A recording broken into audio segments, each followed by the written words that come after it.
Somewhere right now, a man is lying on a couch. The temperature in his room is perfect, controlled to the exact degree he prefers.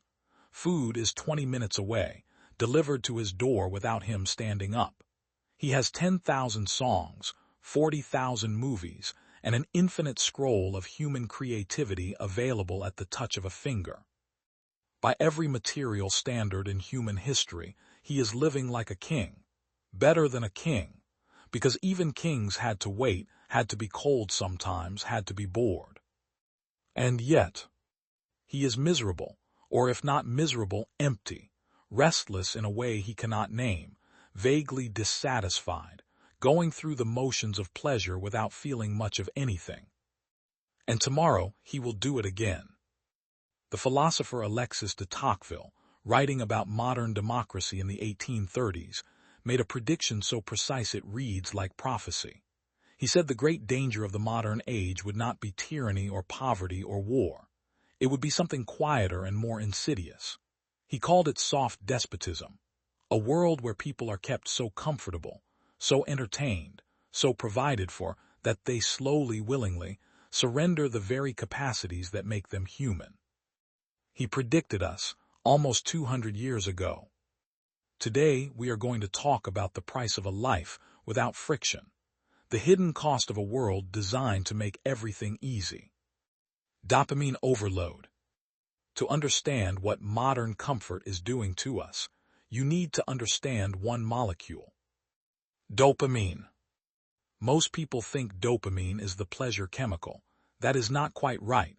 Dopamine is the anticipation chemical, the wanting chemical. It does not fire when you get what you want.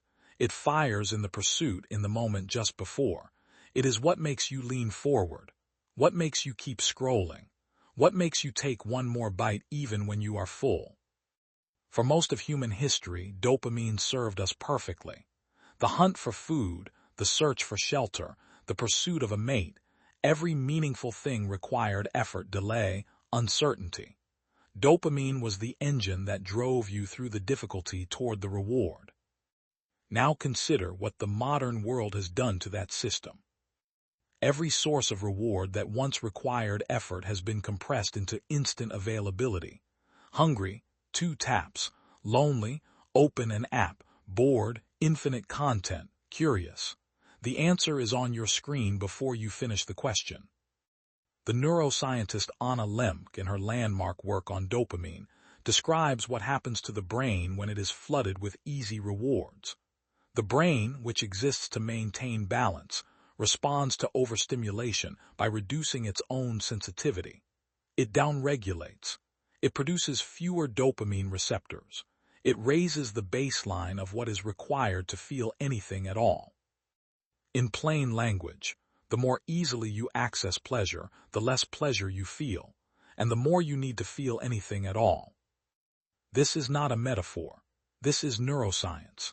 And it is exactly what Aristotle warned about 2,500 years ago. He called it akrasia, weakness of will. The state where you keep choosing the lesser pleasure in the moment even though you know it will leave you worse off. The philosopher John Stuart Mill, who built his entire ethics around the pursuit of happiness, made a distinction that almost no one remembers today. He said there are higher pleasures and lower pleasures. Higher pleasures, intellectual engagement, meaningful work, deep love, creative struggle, require effort and capacity to access. Lower pleasures, physical comfort, easy stimulation, require nothing. And his warning was stark. A mind that feeds exclusively on lower pleasures does not just fail to grow, it loses its capacity for higher ones. He wrote, "It is better to be Socrates dissatisfied than a fool satisfied." The fool is not happy. The fool has simply lost the capacity to notice the difference. Easy entertainment. Let us go deeper into one specific comfort, entertainment, because it is the one most people have the most of and think about the least. Humans have always told stories. Cave paintings, oral epics, theater, novels, storytelling is as old as consciousness. And for most of history, engaging with story required something from you. The Iliad demanded you hold thousands of lines in memory. A novel demanded sustained attention across weeks. A play demanded you sit, watch, interpret, feel, without any assistance. You had to bring yourself to the story, and in the bringing, you were changed by it. Now consider the Netflix algorithm. It does not ask you to bring yourself to anything. It studies you, what you watched when you paused, what you rewound, and it delivers to you exactly what will keep your eyes on the screen for the maximum number of minutes. Not what will challenge you, not what will disturb you productively, not what will ask something of you. What will keep you comfortable? The philosopher Neil Postman, writing in 1985 in his devastating book Amusing Ourselves to Death, argued that television, and by extension all easy entertainment, does not just change what we think about. It changes how we think. It trains the mind toward passivity, toward the expectation of stimulation without effort, toward an inability to sustain attention through difficulty. He compared two great visions of dystopia. George Orwell's 1984, where people are controlled through fear and force, and Aldous Huxley's Brave New World, where people are controlled through pleasure and comfort. Postman's argument was that Huxley was right and Orwell was wrong. We would not be enslaved by what we fear. We would be enslaved by what we enjoy. No one forced you to watch 4 hours of television tonight. No one compelled you to scroll for 40 minutes before sleeping.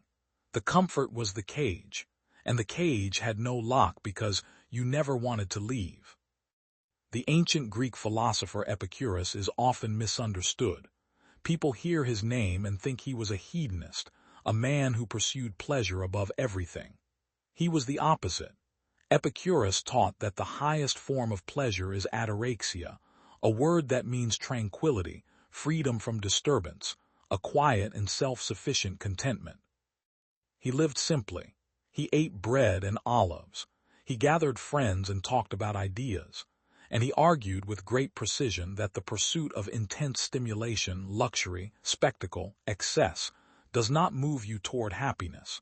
It moves you away from it, because it trains you to need more and more to feel less and less. He called this the kinetic pleasures trap. Movement, stimulation, excitement, they feel like living. But they are the enemy of the deeper, quieter, more durable satisfaction that a human life is actually capable of. We have built a civilization on kinetic pleasures, and we are paying for it in ataraxia. Weakness through convenience.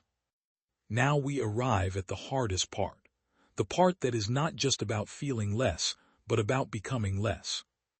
Because there is something worse than not enjoying your life. It is losing the capacity to do hard things.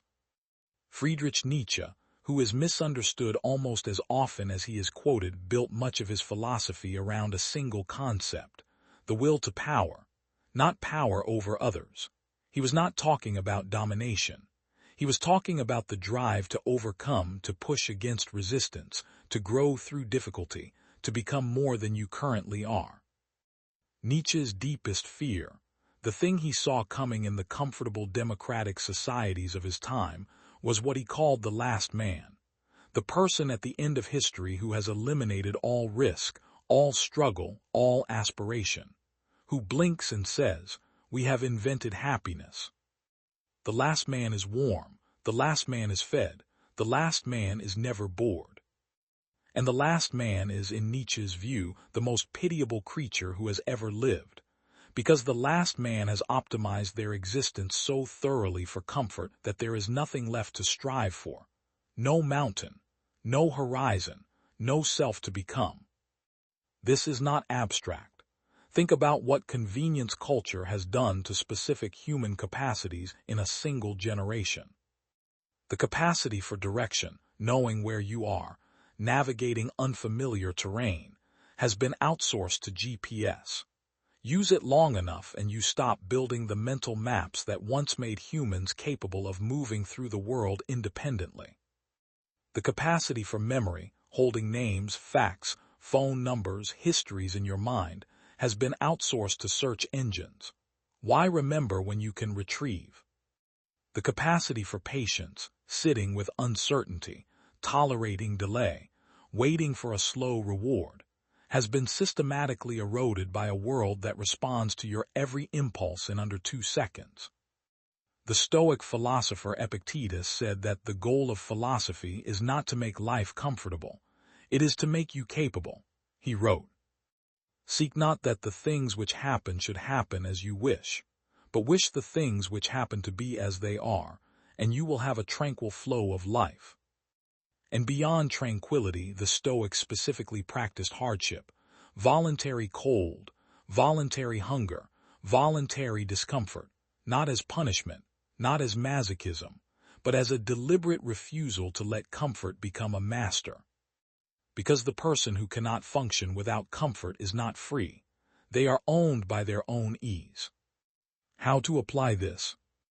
None of this means you must suffer. Philosophy is not asking you to throw away your bed and eat rocks. It is asking you to be intentional about comfort, to use it rather than be used by it. Here is how. Practice 1. Introduce deliberate friction. Once a week, do something the hard way. Walk instead of taking a vehicle. Cook from scratch instead of ordering. Read a long, difficult book instead of watching a summary. Do one thing that requires real effort and produces no immediate reward. The Stoics called this ascesis, disciplined practice. You are not punishing yourself. You are reminding your nervous system that it is capable of more than it has been asked to do lately. Practice 2. Fast from a comfort. Pick one easy pleasure, social media, streaming, food delivery, and remove it for 7 days. Not because it is evil, but to find out how much control it actually has over you. If removing it for 7 days feels impossible, that is information. That is exactly the information philosophy wants you to have. Practice 3. Choose the higher pleasure deliberately. Mill's distinction between higher and lower pleasures is not a moral judgment, it is a practical map. Once a day, deliberately choose a higher pleasure, a real conversation over a scrolling session, a walk in silence over a podcast, a difficult book over easy content. You will not enjoy it as immediately. That is the point. The capacity for deeper enjoyment is a muscle, and like all muscles, it atrophies without use. Practice 4. Reconnect effort to reward. The dopamine system works correctly when effort precedes reward, so deliberately structure your days so that something small must be earned. Work before entertainment. Exercise before comfort. This is not asceticism. It is the restoration of a natural sequence that the modern world has inverted. Reward without effort is not pleasure. It is sedation. I want to end with a question that I think is the most important question of our era. Not are we comfortable, we clearly are. But who are we becoming inside all this comfort? The philosopher Aristotle said that a human being is not a static thing. We are always becoming, always moving either toward our full potential or away from it. He called this eudaimonia, flourishing. Not pleasure, not the absence of pain, but the full expression of what a human being is capable of. Comfort used wisely can support that flourishing. Rest has its place. Ease has its place. There is nothing noble about unnecessary suffering. But comfort pursued as the highest value, comfort as the organizing principle of an entire life, that is the quiet catastrophe Tocqueville predicted. The soft despotism that requires no tyrant. That builds its prison out of cushions and screens, and the gentle, reliable arrival of everything you want before you have had time to want it very much. The Stoics said, "A smooth sea never made a skilled sailor." Nietzsche said, "What does not kill me makes me stronger." And Aristotle said, "We are what we repeatedly do. Excellence, then, is not an act, it is a habit." The question is, what habits is your comfort building in you?